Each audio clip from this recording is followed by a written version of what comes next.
electrolysis. Second law of electrolysis.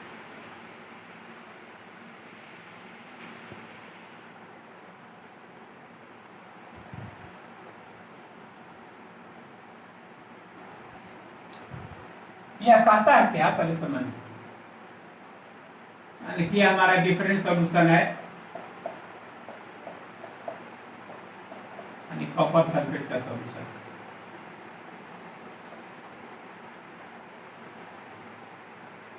Silver nitrate का solution.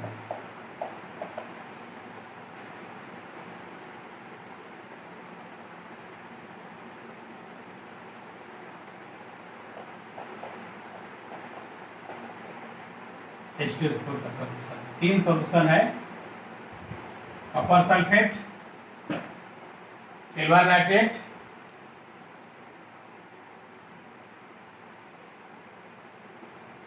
Electrolytic cell है,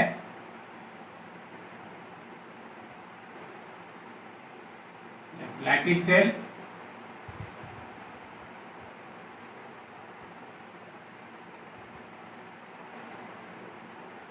electrolytic cell,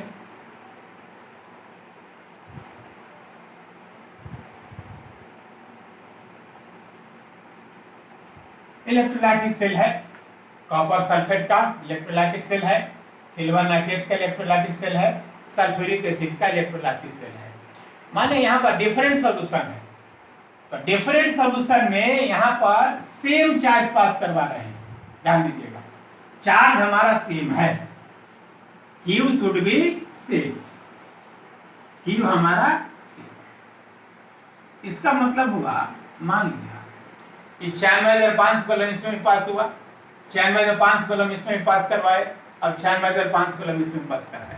तो different solution में अगर सेम चार्ज पास करवाए तो कितना कॉपर जमा होगा, कितना सिल्वर जमा होगा, कितना हाइड्रोजन लिबरेट होगा, ऑक्सीजन लिबरेट होगा, यही फैराडे का सेकंड लगाता है। कितना कॉपर जमा होगा, कितना सिल्वर जमा होगा, कितना हाइड्रोजन जमा होगा, यही फैराडे का सेकंड लगाता है कि डिफरेंट सॉल्यूशन में अगर सेम चार्ज फ्लो करेगा तो कितना जमा होगा, यही फैराडे का सेकंड कहता है। तो कंडीशन क्या है कि डिफरेंट सॉल्यूशन में same charge 10 coulomb 10 coulomb 10 coulomb, 20 coulomb 20 coulomb 20 coulomb, 100 coulomb 100 coulomb 100 coulomb, charge should be same, तब लगेगा सेकंड ला। तो डिफरेंट सॉल्यूशन में अगर same amount of charge flow करेगा तो कितना सब्सटेंस जमा होगा, या ना हम कह सकते हैं ना आप लोग कह सकते हैं, या तो फैराडे साहब कहेंगे। वही कहेंगे कितना जमा होगा, तो कितना जमा होगा, तो जितना ही बताएंगे उतना जमा होगा। यही तो कहता है कि अगर सेम डिफरेंट सॉल्यूशन में सेम चार्ज जमा होगा, सेम चार्ज फ्लो करेगा, डिफरेंट सॉल्यूशन में अगर सेम चार्ज फ्लो करेगा तो कितना अमाउंट जमा होगा, इसी के लिए फैराडे का सेकंड लाया है। तो इसी को लिख देख, तो फैराडे का सेकंड है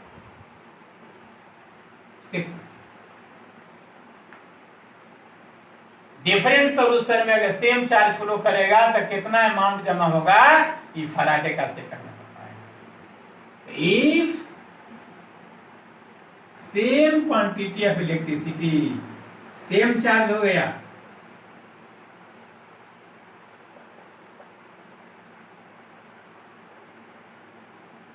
same quantity of electricity is passed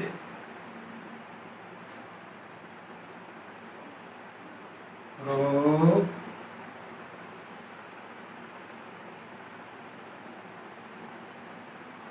different solution,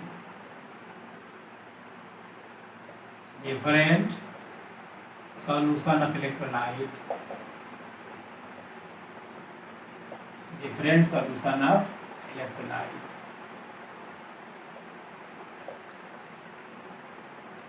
amount of ion discharge, कितना जमा होगा। फर्स्ट में भी कहा था कितना जमा होगा, इसमें भी कहता है कितना जमा होगा। amount of ion discharge, amount of ion discharge. Charge.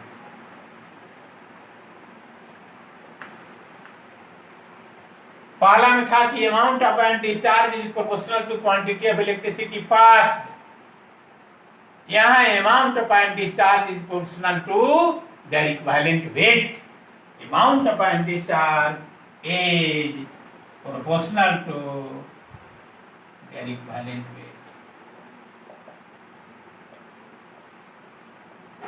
Proportional to their equivalent weight।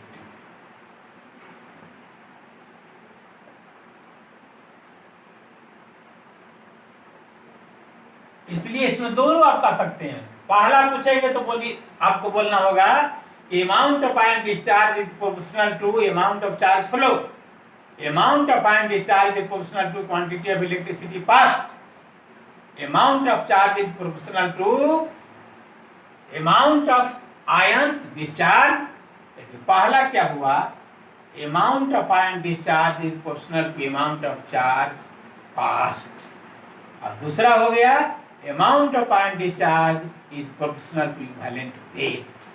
तो पहला क्या हुआ, amount of ion discharge proportional to amount of charge. और दूसरा क्या हुआ, amount of ion discharge proportional to equivalent weight. यही तो दोनों में अंतर है। तो पहला क्या हुआ, W प्रोपोर्शनल टू Q।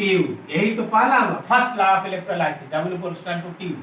अब दूसरा हुआ W proportional to E equivalent weight. एक लाइन में इतनी बात हुआ। तो यही कहता है, अब इसी को लिखेंगे amount of ion discharge is proportional to equivalent weight. मतलब weight is proportional to equivalent weight. Weight is proportional to equivalent weight, second law है। कब, कंडीशन है charge should be same if Q is same. तीनों electrolyte में same charge होगा। तो same charge अगर बहुत सोल्यूशन में पास करवा रहा है, समझिए कि सेकंड लॉ है। बहुत सारा सोल्यूशन दे दिया, सेम चार्ज दे दिया तो सेकंड लॉ है। और सिंगल सोल्यूशन दे दिया तो फर्स्ट लॉ है। यही सवाल से पहचान हो जाता है। दो सोल्यूशन दे दिया, सेकंड लॉ होगा। तीन सोल्यूशन दे दिया, सेकंड लॉ होगा। एक सोल्यूशन दे दिया, फर्स्ट लॉ हो गया। तो weight is proportional to E if same charge passed. इसको स्क्रीनशॉट सवाल बनाने में बहुत यूजफुल होगा। ये हो गया, amount of ion discharge is proportional to equivalent weight if Q is same. इसलिए रेशियो जब ले लेंगे तो W2 बाई W1 बराबर A2 बाई E1। और इसी को कहते हैं law of equivalence. This is known as law of equivalence. यही कहता है लॉ ऑफ इक्विवेलेंस, इसी का नाम है लॉ ऑफ इक्विवेलेंस। अगर सेम चार्ज फ्लो करेगा तो equivalent should be same. If Q is same, Q is same। ये सेकंड लॉ हो गया। अब आगे देखिए तो क्या कहता है, अकॉर्डिंग टू फर्स्ट लॉ। आप एनालिसिस कर रहे हैं दोनों को, फर्स्ट लॉ सेकंड लॉ दोनों। फर्स्ट लॉ बराबर हो जाएगा, according to first law W1 बराबर Z1 CT। चार्ज हमारा सेम है, W2 बराबर Z2 CT। चार्ज हमारा सेम है, CT सेम हो गया। तो दोनों का रेशियो ले लीजिए, W2 बाई W1 बराबर Z2 बाई, इसको मान लीजिए 1। अब फैराडे का सेकंड लॉ क्या कहता है, अप्लाई कीजिए, W2 बाई W1 बराबर A2 बाई E1। अब दोनों को कंबाइन कीजिए, स्क्रीनशॉट लीजिए पहले। फ्रॉम 1 और 2, 1 और 2 को आप लोग देख रहे हैं कि नहीं देख रहे हैं, ध्यान दे रहे हैं ना। फ्रॉम 1 एंड 2 देखो, एक में भी राइट साइड में लेफ्ट साइड में W पे W1, लेफ्ट साइड बराबर है, लेफ्ट साइड इक्वल है तो राइट साइड हो जाएगा केवल, इसलिए from 1 into Z2 by Z1 Z2 by Z1 बराबर A2 by A1। यहां से एक निकला, दो चीज का रेशियो अगर इक्वल है मतलब दोनों के बीच में डायरेक्टली प्रोपोर्शनल है। गौर कीजिएगा, रेशियो अगर इक्वल है तो डायरेक्टली प्रोपोर्शनल है, और प्रोडक्ट अगर इक्वल है तो इनवर्सली प्रोपोर्शनल है। देखने में लग रहा है जैसा वैसा है, ऐसा नहीं, ऐसा नहीं कि रेशियो जब इक्वल है तो कर दिया इनवर्सली प्रोपोर्शनल, और प्रोडक्ट जब इक्वल है तो कर दिया डायरेक्टली प्रोपोर्शनल। देखने में जो लगता है वो है नहीं। कभी कभी नाम जैसा काम कहाँ होता है, किसी का एक व्यक्ति से पूछा गया क्या नाम है, अंधा व्यक्ति था, क्या नाम है, कहता नयनसुख है, अंधा नाम है नयनसुख। भिखमंगा से पूछा गया क्या नाम है, कहता धनपाल, अब भीख मांग रहा, तो नाम जैसा काम है, तो है रेशियो लेकिन डायरेक्टली प्रोपोर्शनल है प्रोडक्ट लेकिन इनवर्सली प्रोपोर्शनल है। तो कभी भी रेशियो कांस्टेंट है मतलब वो डायरेक्टली प्रोपोर्शनल है, और दो चीज का प्रोडक्ट कांस्टेंट है मतलब इनवर्सली प्रोपोर्शनल है। तो यहां पर दो चीज का रेशियो कांस्टेंट है मतलब Z is directly proportional to E। What is Z? Electrochemical equivalent, इसका मतलब है electrochemical equivalent of substance is proportional to equivalent weight of substance. तो ऐसा नहीं कि ई अभी काट दीजिएगा, ऐसा नहीं करना है। ऐसा भी लोग करता है, ई काट देगा और लिख देगा सी प्रोपोर्शनल टू 1, ऐसा नहीं करना है। ई नहीं कटेगा, ई एक चीज, इसलिए electrochemical equivalent is proportional to E. अब ध्यान दीजिए आगे थोड़ा सा, यहीं से देखिए एक बात गौर कीजिए, किसी का अगर जेड निकालना है तो उसके इक्विवेलेंट वेट में अगर 96,500 से डिवाइड कर देंगे तो जेड निकल जाएगा। जैसे सोडियम का जेड निकालना है, तो सोडियम का इक्विवेलेंट वेट 23, तो 23 बटा 96,500 हो जाएगा। मैग्नीशियम का जेड हम पूछेंगे, मैग्नीशियम का Z equivalent rate of magnesium 12 हो जाएगा। इक्विवेलेंट रेट में 96,500 से भाग कर दीजिए तो उस सब्सटेंस का जेड निकल जाएगा। एल्युमिनियम का जेड पूछेंगे तो क्या बोलिएगा, कितना जानते हैं? जानते हैं 9 बटा 96,500। तो किसी का जेड कैसे निकालिएगा, इक्विवेलेंट वेट में 96,500 से भाग कर दीजिए। ऑक्सीजन का जेड हम पूछेंगे तो क्या बोलिएगा, ना जानते हैं 8 बटा 96,500। हाइड्रोजन का जेड पूछेंगे क्या बोलिएगा, ना जानते हैं? जानते हैं 1 बटा 96,500। इस ऑब्जेक्टिव में जो सवाल एक पेज में बनेगा एक फ्रैक्शन ऑफ सेकंड में बन जाएगा। किसी का जेड निकालना है इक्विवेलेंट रेट में 96,500। कूलम से कितना जमा होता है? 1 इक्विवेलेंट। 96,500 कूलम से 1 इक्विवेलेंट। 96,500 कूलम से 23 ग्राम सोडियम, 96,500 कूलम से 12 ग्राम मैग्नीशियम, 96,500 कूलम से 9 ग्राम एल्युमिनियम। मान लीजिए कोई सब्सटेंस ई है, कोई सब्सटेंस है जिसका इक्विवेलेंट वेट ई है, गौर कीजिएगा, कोई सब्सटेंस है जिसका इक्विवेलेंट वेट 23 है, मतलब 96,500 कूलम से 23 ग्राम, इक्विवेलेंट वेट 12 है, 96,500 कूलम से 12 ग्राम। और कोई सब्सटेंस है जिसका इक्विवेलेंट वेट ई है, मतलब क्या हुआ कि 96,500 कूलम से ई ग्राम जमा होगा, 96,500 कूलम से ई ग्राम जमा होगा। 96,500 कूलम से कितना जमा होगा? ई ग्राम जमा होगा। तो 1 कूलम से कितना जमा होगा? 1 कूलम से कितना जमा होगा? ई बटा 96,500 जमा होगा, ई बटा 96,500 ग्राम। अब 1 कूलम से जो जमा होता है उसको क्या कहते हैं? Weight deposit by 1 coulomb is called weight deposit by 1 coulomb is called. 1 coulomb से जो वेट जमा होगा उसी को तो जेड कहते हैं, यही तो जेड है। 1 कूलम से जो वेट जमा होगा तो 1 कूलम से कितना जमा होगा? This is Z. इसलिए जेड बराबर क्या निकला, बहुत मच मच मच इंपॉर्टेंट। जितना मच लगाइए कम में, इतना इंपॉर्टेंट फार्मूला निकला और अद्भुत फार्मूला निकला, अद्भुत। जेड बराबर ई बाई 96,500, इसलिए जेड बराबर ई बाई और 96,500 एफ। अब यही वहां पर हम लिख दिए थे, जेड बराबर ई बाई एफ डायरेक्ट लिख दिए थे और यहां से निकल गया। ठीक है, बहुत इंपॉर्टेंट है, इसको थोड़ा सा बहुत गहराई से देखिएगा, इसको बहुत गहराई से देखिएगा। एकदम समुद्र में से रद निकाल के फेंक दिए हैं, नहीं तो समुद्र में डूब के मर जाइएगा आप लोग।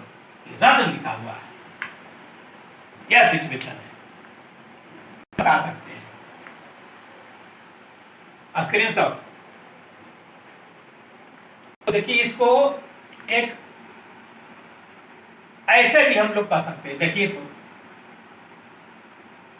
फराडे का फर्स्ट लॉ क्या कहता है, W बराबर जेड क्यू, यही कहता है W बराबर जेड क्यू। एनी प्रॉब्लम, यही फर्स्ट लॉ कहता है, बेसिक तो यही है। इसी से बताया W बराबर जेड सी टी, W बराबर A C T by F, W बराबर A C T by N F, सब तो आया इसी से, लेकिन बेसिक तो यही है W बराबर जेड क्यू। अब यहां पर गौर कीजिए, यहां पर दोनों तरफ इक्विवेलेंट वेट से डिवाइड कर देते हैं, दोनों तरफ इक्विवेलेंट वेट से डिवाइड कर दीजिए, बहुत आनंद आपको आएगा। अद्भुत चीज बता रहे हैं। ई से दोनों तरफ डिवाइड कर दीजिए इक्विवेलेंट वेट से, W बाई ई बराबर Z Q by E. Any problem, कोई प्रॉब्लम नहीं है। अब यह क्या है, इसलिए W बाई ई बराबर जेड क्यू बाई। W क्या है, वेट। अब ये क्या है, इक्विवेलेंट वेट। तो वेट बाई मॉलिक्यूलर वेट को मोलर मास कहते हैं। वेट बाई एटॉमिक वेट को मोल कहते हैं, वेट बाई मॉलिक्यूलर वेट को मोल कहते हैं। उसी प्रकार वेट बाई इक्विवेलेंट वेट को क्या कहते हैं, weight by atomic weight is known as mole, weight by molecular weight is known as mole, weight by equivalent weight is known as क्या, weight by atomic weight देख लिए, weight by molecular weight देख लिए। अब यहां पर सोच रहे होंगे weight by equivalent weight क्या होगा। weight by equivalent weight is known as equivalent, this is known as equivalent, इसलिए इसको स्मॉल ई द्वारा लिखते हैं।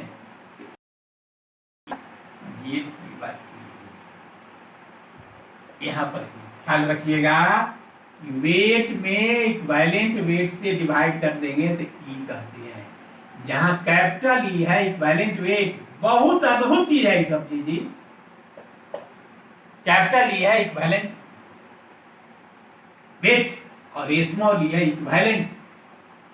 इक्विवेलेंट और इक्विवेलेंट वेट में क्या हुआ रिलेशन, मोल और एटॉमिक वेट में क्या रिलेशन है, मोल और मॉलिक्यूलर वेट में क्या रिलेशन है, उसी प्रकार इक्विवेलेंट और इक्विवेलेंट वेट में क्या रिलेशन है। तो इक्विवेलेंट बराबर W बाई ई, इसलिए लिखें। अब यहां पर देखिए, हम अभी अभी बताए हैं कि 96,500 कूलम से कितना इक्विवेलेंट जमा होता है, भुला गए, यही ना, यही होता है। तो 96,500 कूलम से 1 इक्विवेलेंट जमा होता है। इसलिए इक्विवेलेंट बराबर अगर 1 हो गया, इक्विवेलेंट बराबर 1 हो गया तो की बराबर क्या हो गया, 96,500। अद्भुत चीज है। इक्विवेलेंट अगर 1 हो गया तो चार्ज हो गया 96,500 कूलम बराबर ई। अब इसलिए यहां से जेट निकालिए तो वही था जो वहां पर है, ई बराबर, इसलिए इसे जेड निकालिए, जेड बराबर, जेड बराबर क्या हो जाएगा, ई by 96,500।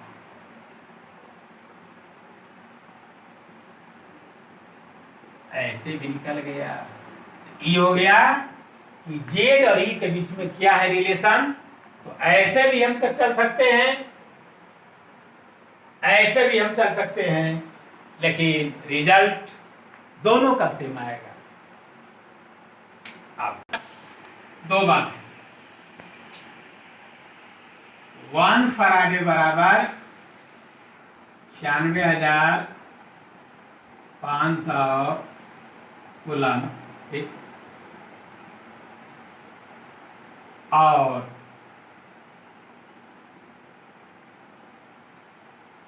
Z weight deposited by 1 coulomb, ये सब जीवा पर रहना चाहिए। Third, 1 Faraday deposits 1 equivalent,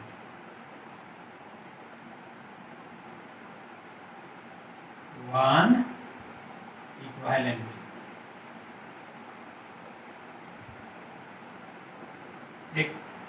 next, अब किसी का अगर जेट निकालना है E बाई 96,000 और सवाल बनाना है तो W बराबर ACT बाई NF। यहाँ पर एज, अब इसको कीजिए एनालिसिस। ए है एटॉमिक वेट, ए है एटॉमिक वेट, सी है करंट इन एम्पियर। अब एम्पियर में नहीं है तो एम्पियर में लाएंगे, मिली एम्पियर एम्पियर लाएंगे, माइक्रो एम्पियर एम्पियर लाएंगे, करंट इन एम्पियर। यूनिट पर ध्यान दीजिएगा।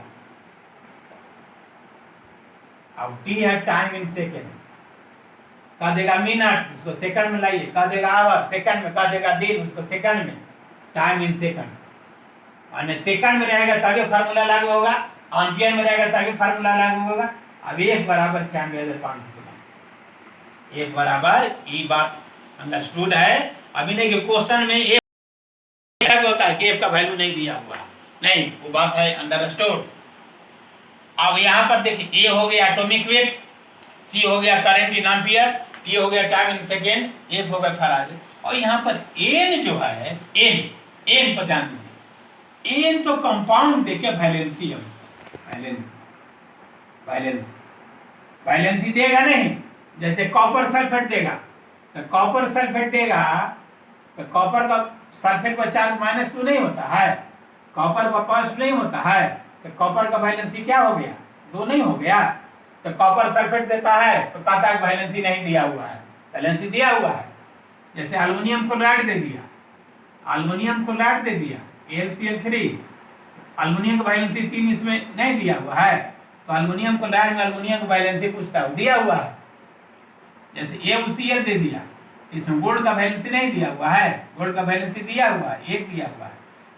उसी प्रकार AuCl3 दे दिया तो गोल्ड का वैलेंसी नहीं दिया हुआ है, दिया हुआ है, गोल्ड का वैलेंसी इसमें कितना दिया हुआ है, 3 दिया हुआ है। तो कभी कभी कंपाउंड में डायरेक्ट वैलेंसी नहीं देगा, वैलेंसी उसमें छिपा रहता है। जैसे आप लोग समझिए एक चीज और, अभी ने क्वेश्चन में स्टूडेंट वैलेंसी में गलत कर देता है।